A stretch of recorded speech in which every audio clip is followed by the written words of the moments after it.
fidélité, comme tous les matins. Et ce matin, nous sommes en direct en ligne avec Raphaël Jérusalemi, une voix que vous connaissez bien, analyste de défense sur la chaîne I24, mais aussi sur la chaîne LCI en France. Et donc tous les matins, tous les lundis matins sur Radio J. Bonjour Raphaël. Bonjour. Merci beaucoup d'être avec nous. Ce matin, on va parler d'abord de ce qui se passe avec les rebelles Houthis du Yémen. 250 frappes, plus de 250 frappes menées contre les rebelles par les Américains notamment. Alors qu'est-ce qui s'est passé ces dernières heures et pourquoi ce regain de tension avec les Houthis, Raphaël ? Je pense que les Américains font le travail qu'aurait dû faire la communauté internationale dès le départ. Il fallait tuer dans l'œuf ces attaques des Houthis du Yémen contre le commerce maritime international en mer Rouge. C'était une évidence. Il n'y avait aucune raison pour que les Israéliens se retrouvent pratiquement seuls face à la menace de ces Houthis qui vivent à plus de 1200 kilomètres d'Israël. Donc c'est juste avec un immense retard ce qu'il fallait faire dès le départ. L'administration Trump donc prend le taureau par les cornes, ce qui est assez surprenant et rassurant parce que on pensait que Donald Trump serait frileux par rapport à une implication militaire américaine au Proche-Orient, qui préférait ne pas s'impliquer. Et voilà qu'il prend donc des mesures qui sont des mesures qu'il fallait prendre de toute manière. C'est une évidence, avec des frappes qui sont en même temps militaires, en même temps affaiblissant économiquement le régime des Houthis et visant aussi les hauts dirigeants.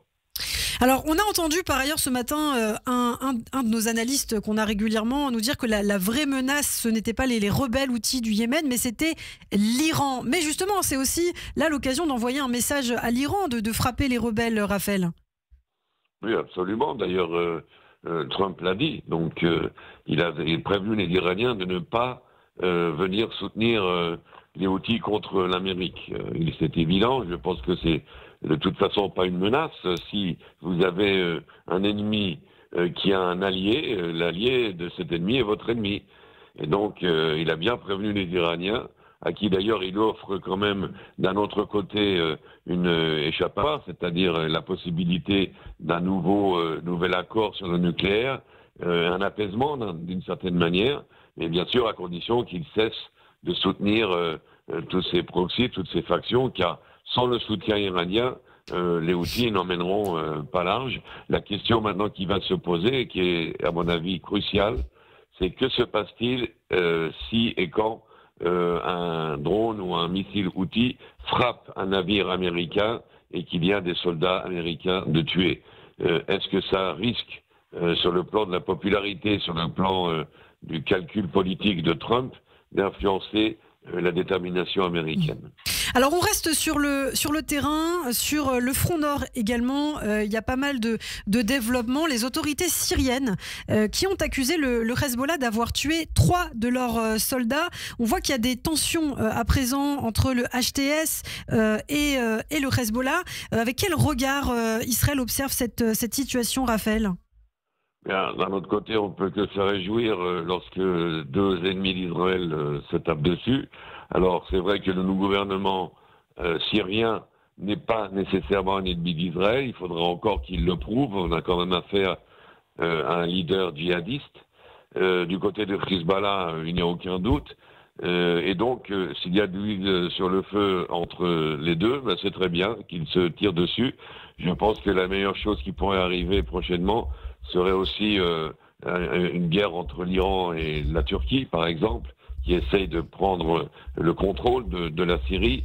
Le Hezbollah, en tous les cas, est affaibli. Le Hezbollah est désespéré, il panique. C'est pour ça qu'il a tiré, à mon avis, par erreur sur ces Syriens.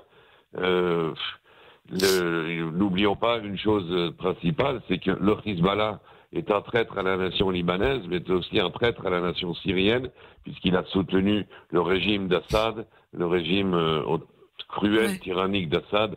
Et donc, maintenant, il est évidemment... Vous dites la meilleure chose qui peut arriver, c'est une guerre Iran-Russie, mais on est quand même très loin. Non, Turquie. Iran-Turquie. Mais est-ce qu'on est loin de... Enfin, ça paraît quand même assez hypothétique. Comment vous l'envisagez Pas trop, parce qu'il y a en ce moment même donc des tensions assez grande entre les deux pays. Ils se font une guerre souterraine, larvée, sur plusieurs théâtres d'opération, et c'est pas seulement en Syrie, où là c'est évident que les deux sont en compétition, mais c'est par rapport aussi au soutien aux factions terroristes, car lorsque Trump prévient les Iraniens de ne pas soutenir les terroristes islamistes, il pourrait aussi prévenir Istanbul. Même en Afrique, on retrouve dans certains pays d'Afrique et dans le Sahel une compétition assez effrénée de contrôle géopolitique et géostratégique. Et donc, à un moment donné ou à un autre, il peut y avoir une friction qui fasse que ces deux pays s'affrontent. N'oublions pas qu'aujourd'hui, Erdogan voit l'Iran affaibli, voit les ayatollahs affaiblis, et donc pour lui l'occasion, en bon mégalomane, de devenir le leader du monde musulman, le leader du djihad. Alors le reste de l'actualité, Raphaël, et on voulait aussi avoir vos observations là-dessus, c'est ce qui se passe entre Benyamin Netanyahou et le Shin Bet, le Premier ministre israélien qui a limogé le chef du Shin Bet, en tout cas qui souhaite le faire. Apparemment, ce n'est pas si facile que ça. C'est une annonce qui était attendue. On a l'impression que ces tensions quand même datent d'avant le 7 octobre 2023. Qu'est-ce que vous en pensez ? Oui, elles datent d'avant le 7 octobre. Elles ont mené en partie au 7 octobre, car les ennemis d'Israël ont vu dans ces dissensions entre le politique et le sécuritaire un affaiblissement de la machine de défense israélienne. Et c'est donc très très mauvais comme signal émis à l'ennemi, surtout que nous sommes toujours en période de guerre. Donc il y a des comptes à régler qui peuvent peut-être attendre la fin de la guerre. Là, il y a effectivement une crise des relations directes, je dirais au niveau même personnel, entre le Premier ministre Benjamin Netanyahou et le chef du Shin Bet, Ronen Bar. Ils ne peuvent pas se voir en peinture, bon, disons-le carrément. Maintenant, à savoir à quel point ça influe sur la sécurité de l'État, c'est très important de le savoir. Alors, il y a un problème sécuritaire, c'est-à-dire, est-ce que Ronen Bar fait bien son travail ou est-ce que véritablement il doit dégager parce qu'il ne fait pas bien son travail? Ça, c'est sur le plan professionnel. Et puis, il y a, comme vous l'avez dit, le plan juridique. Le Premier ministre peut-il limoger le chef du Shin Bet? Pour cela, il va falloir qu'il dise pourquoi. Il y a des lois, il y a ici un désaccord sur l'interprétation de la loi. Si vous demandez au conseiller juridique du gouvernement, le Premier ministre ne peut pas limoger le chef du Shin Bet tant qu'il n'a pas déposé un dossier avec des accusations concrètes, des reproches concrets. Du côté du gouvernement, on dit que non, le Premier ministre a absolument le droit de le faire. Ronen Bar, qui est évidemment un excellent chef du Shin Bet et normalement devrait être resté en poste jusqu'en octobre 2026, le limoger avant, il faut une raison véritablement très très grave. Mais alors justement, quelles sont les raisons qui sont invoquées par le gouvernement? On parle de loyauté, on parle de manque de confiance. Est-ce que dit Benyamin Netanyahou, j'ai un manque de confiance envers lui? Qu'est-ce que ça signifie? Ça paraît un peu léger comme accusation quand même. Ça signifie surtout que Benjamin Netanyahou voudrait le remplacer par quelqu'un en qui il a confiance, c'est-à-dire un béni oui-oui, ce que n'est pas Ronen Bar, qui à plusieurs reprises s'est opposé à l'avis du Premier ministre pour des raisons professionnelles et non politiques, je le précise. C'est pour la raison pour laquelle on demande, et ce n'est pas que la justice israélienne, c'est le peuple israélien, puisqu'il y aura maintenant une levée de bouclier à ce sujet. C'est quelque chose qui risque de coûter très cher sur le plan politique au Premier ministre, parce que ça ne va pas être accepté. Le grand patronat aujourd'hui s'est mobilisé contre cette décision de limoger le chef du Shin Bet. Ce qu'il va falloir, c'est voir quels sont les véritables motifs de ce limogeage. N'oublions pas que ce qui inquiète aussi Benjamin Netanyahou, c'est l'enquête que le Ronen Bar mène contre lui, ce qu'on appelle le fameux Qatar Gate.